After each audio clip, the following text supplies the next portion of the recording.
السلام علیکم میرے پیارے بہن بھائیوں، سب سے پہلے میں آپ سے گزارش کروں گی کہ میرے چینل کو سبسکرائب کریں، بیل آئیکن کے بٹن کو دبائیں اور میری نیو ویڈیو کو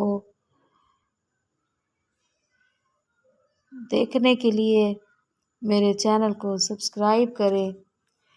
آج سے میں ایک نیو سلسلہ شروع کر رہی ہوں کہ روز محشر۔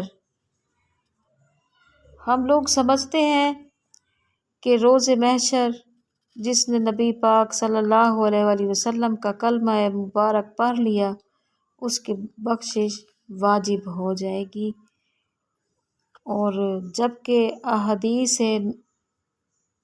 نبوی اور قرآن پاک کی یہ آیت کچھ اور ہی بیان کر رہی ہے۔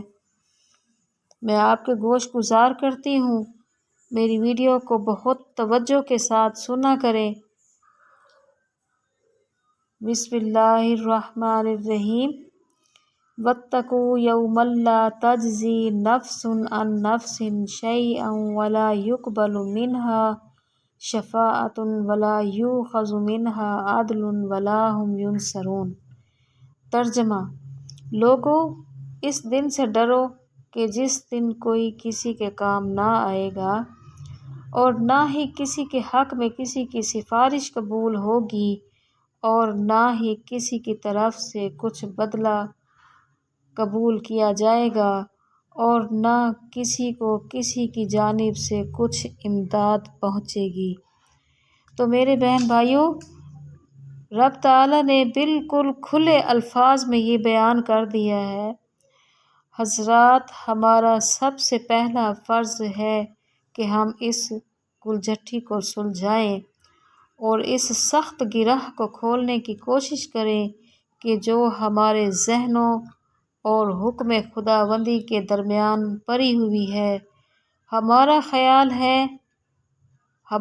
خیال اور ہمارے ذہن میں اب تک یہی موجود ہے کہ ہمارے رہبر کامل، ہمارے پیر و مرشد، جن کے ہاتھ پر ہم بیعت ہیں یا جن پر ہمارا اعتقاد ہے، وہ ہماری نجات کی ہر طرف کفیل اور ذمہ داری ہے۔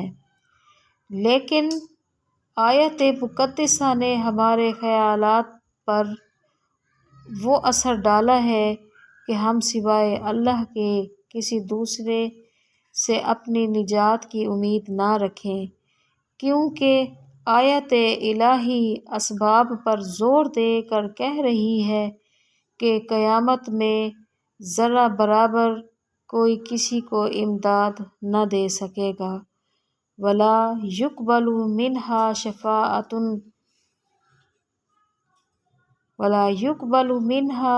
شَفَاعَةٌ، اور کسی کو کسی کے حق میں سفارش قبول نہ ہوگی۔ اللہ اکبر۔